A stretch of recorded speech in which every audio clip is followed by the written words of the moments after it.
G.I. Joe is there.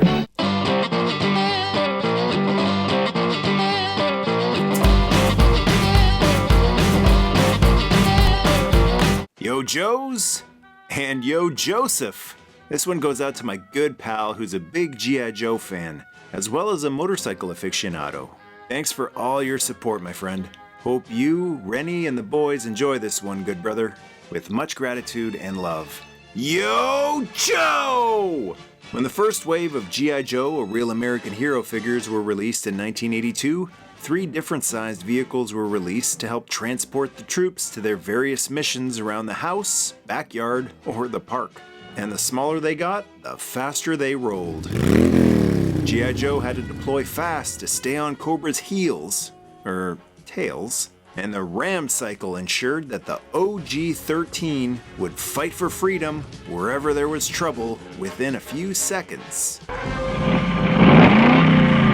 Being all about the acronyms that first year, the RAM stood for Rapid Fire Motorcycle.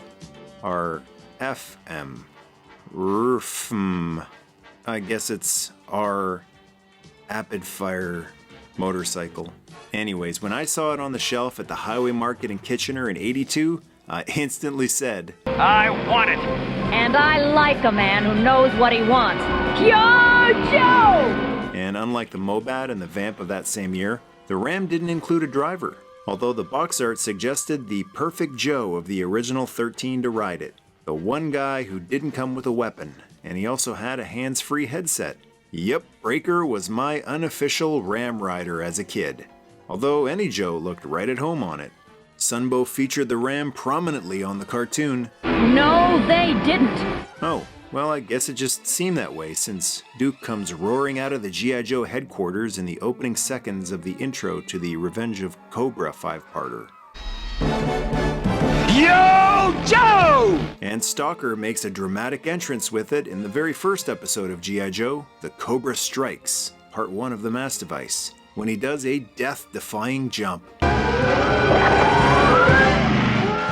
And just like on the show, the Ram was capable of equally daring stunts. If you had some Autobot volunteers, that is. Kids, do not try this at home. Sergeant Wilkinson here is a trained professional. Alright, we're gonna need absolute silence for this dangerous stunt. Ready, Lonzo? Whatever you say, pal.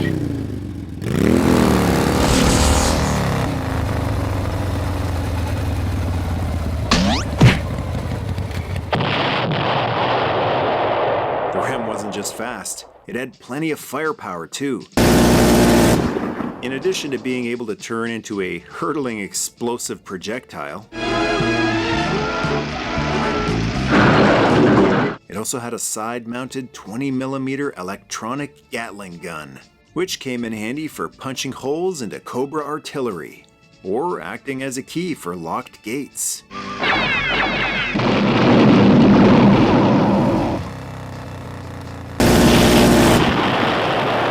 It was originally removable, but this one had come loose over the years, so it's been glued into place.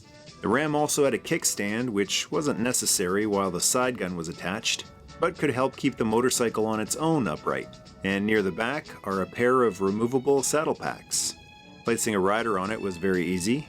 There were a few different ways you could place his legs, but I always did it this way to keep them secured. The great thing about the Ram was that there wasn't a handle to break any thumbs off.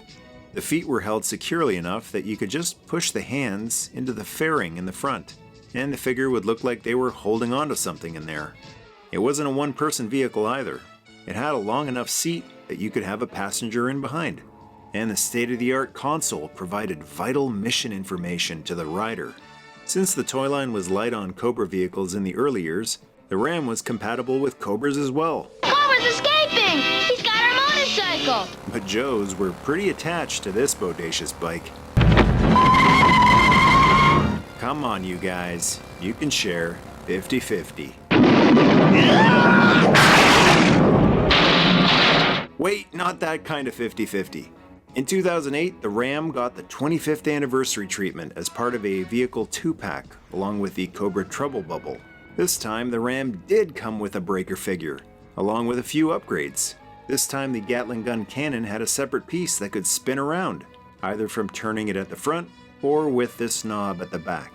The saddle packs can open up now and hold small items or weapons. They can be removed too and carried around. And the biggest change are the handles with brakes on top now for figures to grip while riding, giving them much better posture. This particular upgrade I'm not so sure about though. I really like the original way of leaning the figure forward on the bike. Like the original, the seat is long enough to hold a passenger in behind, and a couple of light details have been added using clear plastic in behind and in the front. And here's a look at how the Ram looks without the rapid fire cannon on the side.